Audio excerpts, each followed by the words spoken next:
I met Tori, I discovered her online a few years ago, just, you know, on Facebook and other social media, and she has a YouTube channel where she talks about her Oz collectibles, and it's fantastic. And then she popped up here at Oz-Stravaganza, and I met her in person, and I was so excited to know and meet you and see that in person you are exactly the same as you are on YouTube. That you're as friendly and approachable and kind and down to earth and everything. So, but in reality, she's a mother and a vlogger, and she is a Disney princess on the weekends. True. By that, she dresses in cosplay and gets hired to entertain at children's parties as different Disney characters. But her day job is doing medical billing for a neuropsychological training. Testing. Right? Testing. Yeah, so I can't even. Anything like that, it's like beyond my comprehension. So, well done, Tori. Thank you. And so we're here today to talk about Oz and social media, which is a new branch, obviously, since, you know, the internet has popped up and things, and a way of connecting people and fans and creating a different kind of community. So, should we mount the stage? yeah, yeah, because we're going to do some clips. But I thought even beforehand, it's kind of, since we're so informal, there's no one here, we could almost do. We can do whatever we want. There's Roger Baum. I'm here. We could do like we could almost just do like a Mickey and Judy. Let's put on a show. Should we just do a Mickey and Judy number instead of talking about your career? Just kidding. Okay. But I know, but she does love to sing, and one of the things that I love about Tori too is that in talking to her, and as you'll hear as she talks, like she has like a sing-songy voice. You will always like almost sing one word out of almost every sentence. I don't even know I'm doing it anymore. Okay, so it's so good. So, but just for fun, to show you what kind of an Oz fan she is, and we'll talk about your background in loving Oz. Let's do a quick surprise, impromptu call and response. Tori, Calamito. I'm going to name a song from any Oz production, and you just sing a line, any line from like. Okay. So let's start. Let's start with. Let's start easy. If I only had a brain. I could while away the hours. Okay, of course, okay. Let's do. How about a little bit harder? Journey Back to Oz. Remember that one? I Keep do. a happy thought.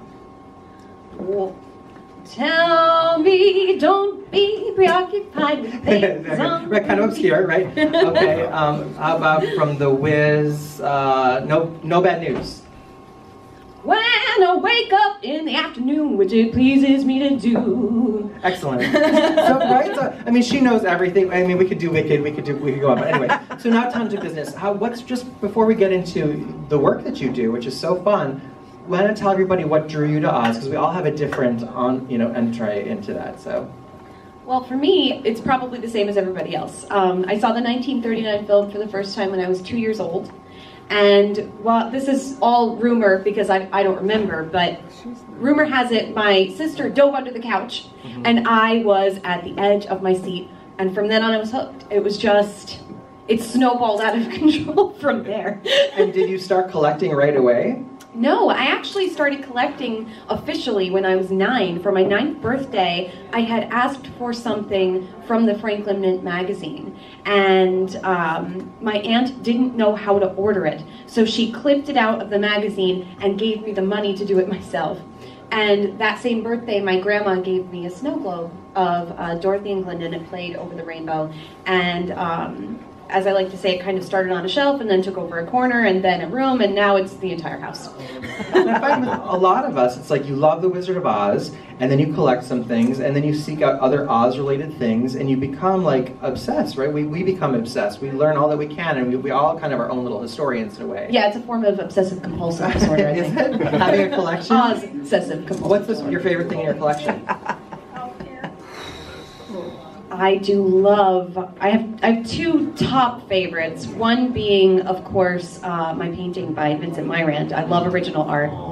And my signature, my signed photo of Judy Garland, I think is definitely up there. That is special. Okay, and then how did the vlog come about? How did that grow out of? Like, maybe explain, we know what YouTube is with all these videos. How do you personalize it? So YouTube started in 2006 and nobody really knew what it was. It was just a video sharing platform. There was no channels really, there was no YouTube stars. It was just this thing and nobody really knew what it was for. So people were just posting random videos of themselves and their lives. And the only thing I could think of to talk about while sitting in my bedroom at 17 years old, bored to tears one day, was The Wizard of Oz. And I just showed clips of my collection and then completely forgot about it for a while. And then I opened my email junk box, and I had hundreds of messages from people saying, "Your collection sucks." Yeah. And of course, and so after college ended and it had grown quite a bit and it had moved a bunch of times, I started doing it more regularly, and people started responding to it in a really positive way, and then it just kind of, once again, got away from me. Mm-hmm. So before we explain more, why don't we set up what the first clip is, where you kind of are introducing your blog. Yep, so these are just some a mashup of clips from the various episodes we posted. It kind of gives a broad introduction, and then I show a clip of the first video, which is kind of scary, and then the turning point episode, which was really my first Oz-Stravaganza, where I met the cast of After the Wicked. That's when it really took off, thanks in part to your influence, because I didn't realize people in the Oz community knew what it was, and that's when I figured that out. So, roll that clip! Hi guys! Hi guys! Hi guys! Hi guys! We are in Chittenden! Just like the story about the Wizard of Oz, I have a wish to be a very special girl. Make a wish! I really, really wanna know so much, so tell me, are you the Wizard of Oz?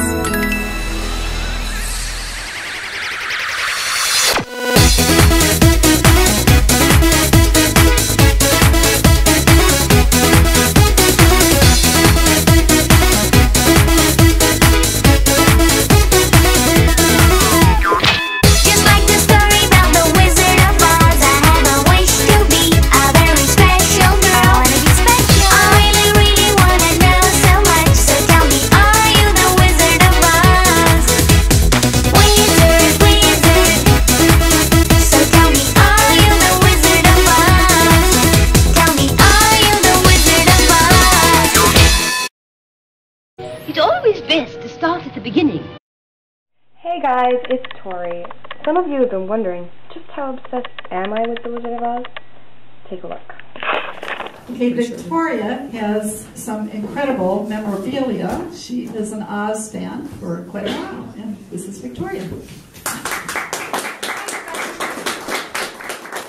My name is Victoria Calamito. I've been a Wizard of Oz fan all of my life. I probably came across it the same way many of you came across it. Seeing it on television as a kid, and finally getting my hands on a videotape of it when I was about 2 years old. So at about age 9, I started collecting Wizard of Oz memorabilia, and found out that there is a whole group of people all over the world that do exactly the same. I became a member of the International Wizard of Oz Club, which all of you can become members of if you go to ozclub.org. And I send greetings from all of us here to the Wizard of Oz Collectors blog, group, page. How close am I? Very close. Very close. We met John Fricke so far. We finally met Ryan J in person, which he's just as cool in person as he looks on Facebook, hands down. We met the cast of After the Wizard, who apparently watched our review of After the Wizard. And I'm sorry, but we're sitting next to Eric Shannon. Okay. So I'm kind of Oz geeking out right now. Big shout out to Tori for coming out. This girl right here has a blog, has an Oz blog, and she gave us a year ago when she first got the DVD in the mail, the most unbelievably emotional 5-minute review on YouTube that we all watched, and I just met her today, and she's filming this. So, so good. Amazing, right? I mean, here's what I especially love and appreciate about Tori and the work that she does, I think as a professional journalist, because I'm broadcasting with networks and with the largest radio syndication company in the country, possibly the world, but I don't get, my online videos don't get the same sort of response that yours do, or that even like the YouTube sensations do. And I think that there's something about the difference in delivery, the casualness that, the YouTube stars, and as you are a rising star in the Oz community because you have so many followers, like, it's just like real casual. You can just be yourself, you know. And I envy that because, you know, I get so dressed up and I go on, you know, TV, and so I think that breaking through and just by being yourself and being comfortable, there's so much strength and power in that, and I commend you for it. And you're so easy and fun to watch, as you could see, and it's just wonderful. Is that ever a challenge for you? Do you ever get like nervous before you're filming or anything? Or are you just always like, here I go, talking about my own stuff? You know, the best part of it is if I suck, I can do it again, and nobody will know. I have a lot of freedom. I don't monetize the videos. I monetize only things that are purely opinion-based, like when I'm reviewing with I never show any footage of anything. No copyright infringement. And even when I'm reviewing copyrighted things that I bought from, like MGM is very, Warner Brothers now is very strict about what you can talk about, and they flagged me a few times for showing things, and so I stopped monetizing anything with any licensed material. So I have the freedom to say and do whatever I want. Nobody's holding the reins. It's true. It is a difficult thing. Even I, you know, who am invited by the studios to do certain reviews and show the trailers on TV when I do like movie reviews, sometimes the studios, if I give like a bad review to something, the studios will flag it and take it down, which isn't really fair. You know what I mean? But you know, we don't have the kind of lawyers that they have where we can actually say, hey, but that's fair use. It is, but I don't know. But it's just interesting that you have to do that, you know, when you're considering that kind of stuff. So explain to us all about social media and how that changed when you were just kind of indulging yourself and having an outlet for yourself, talking about your collection. How has social media helped spread the word, and what other facets of it did you expand into? So it started on YouTube, and then quickly people started friending me on Facebook. From people who had seen the videos on YouTube would come to Facebook, find me, friend me, write me lovely messages like, hey, I've been watching your video for X number of years and I love it and it's so nice. And then really what tipped me off that this could be something really special was that I started getting a lot of young people writing to me saying, I get bullied all the time for loving The Wizard of Oz as much as I do, and it's so nice to see somebody out there who's living a successful adult life who also has this crazy obsession and got through it. Because I was really bullied as a kid and weird, but I didn't care. I really loved my weirdness because in the Baum books, the Oz characters were celebrated for their differences and were lauded for being, you know, apart from the crowd, and that always spoke so loudly to me. And my mom was always saying, you know, oh, don't listen to anybody who's telling you you're weird, because you are, but, you know, whatever. So maybe it being an outlet for you, and it also in the audience attracted an outlet and an escape for the people in your audience. Yeah, you know, like myself, these kids didn't realize that there were other people who were as crazy obsessed as they were. And, you know, before the internet and social media, the International Wizard of Oz Club wasn't reaching that demographic. They didn't really, unless they knew someone who knew about it, who knew? So social media has introduced a whole new level of Oz collecting. And especially, I mean, for collectors especially, I would write, hey, I'm looking for this thing. I've been looking for it for a while, can't find it. 5 minutes later in my inbox, here it is. Yeah. So it's really changed the whole game. Technology changing the world. One of the things I love in just watching your videos is how descriptive you are. And I noticed too, even just as a producer or director, when I've done interviews with people for, you know, Bravo or Showtime or MTV, when I would do clip shows, the people who were the most descriptive always gave the best sound bites, right? And so here, your YouTube channel has evolved into more than just a collection, but kind of like a show. And you're so good at that. And so I think in this next clip we're going to see, right, more of an example of you describing some collection. And yeah, let's show the looking ahead clip, Mark. That's the clip that really shows. This is a full episode. This is actually my last episode that I posted before coming here. And the introduction is by the lovely Rosaria Emilia Calamito. My beautiful 3-year-old daughter was kind enough to loan me her voice for our opening. So sit back and enjoy. This is what we do. Don't know me, the Wizard of Oz collection. Vlog. The Wizard of Oz collection. Yeah, thank you. Okay. Hi guys, my name's Tori. For those of you who don't know me, this is my Wizard of Oz collection vlog.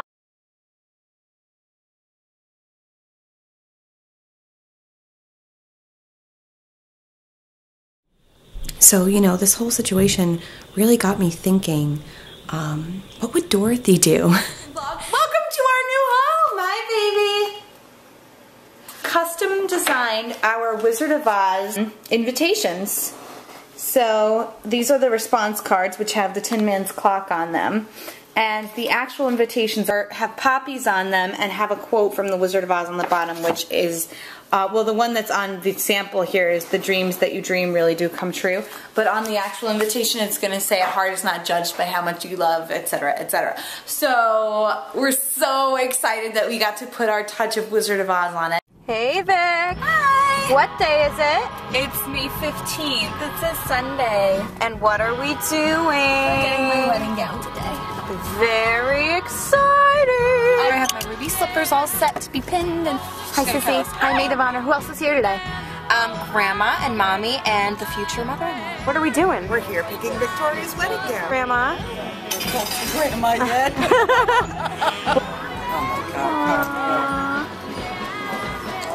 Wow. Oh my God. All right, let's get a shot. Wow. Oh, she looks so happy. It's stunning. Look at the train. That's going to be fun for Alex to bustle all night. All right. Wow. Oh my God. Another Cinderella. Look at that. Don't fall over.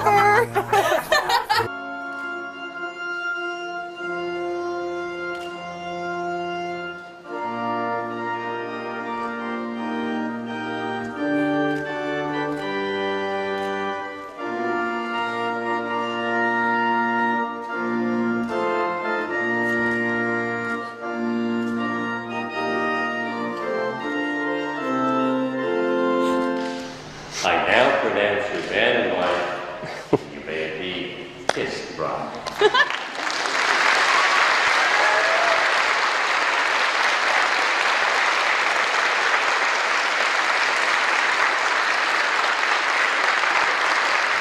You're the first person I ever had an inside joke with.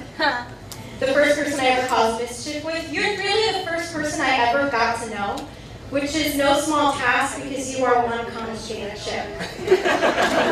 Who but you can pull off skipping down the yellow brick road wearing knee-high leather golf boots purchased at Hot Topic? So much of me is made of what I've learned from you. And you'll be with me like a handprint on my heart. And whatever way our stories end, I know you have rewritten mine by being my first and best friend. May your troubles melt like lemon drops. May there be no end to your rainbow, and no place like your home together. By the way, for those of you who haven't heard, we have some news. I don't know, if you're not friends with us on Facebook, you wouldn't know, but we are traveling, not alone today. Who are we traveling with? We got a extra passenger, if you will. Traveling in your belly. I'm pregnant! We're having a baby, so the three of us are off for Oz-Stravaganza. First of all, I am 8.5 months pregnant. Holy McGillicuddy, with our first little girl. About to have our baby. So within the hour, we're gonna have a baby. Little Russ is gonna be here. So keep you all updated. Hi, baby. Hey. This sucks, but I love you. Your mama. Hi. And yeah, so that's all that's going on right now.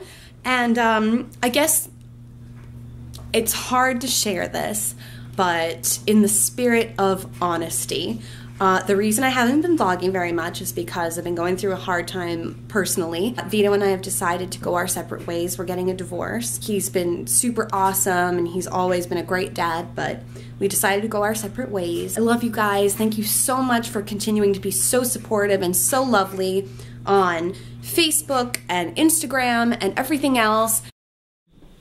So, you know, this whole situation really got me thinking, what would Dorothy do? You know, because that phrase, there's no place like home, is difficult to swallow and accept as truth when your home is taken away from you. You know, everything's going to be okay after all, and it just reaffirms everything that I learned from Oz.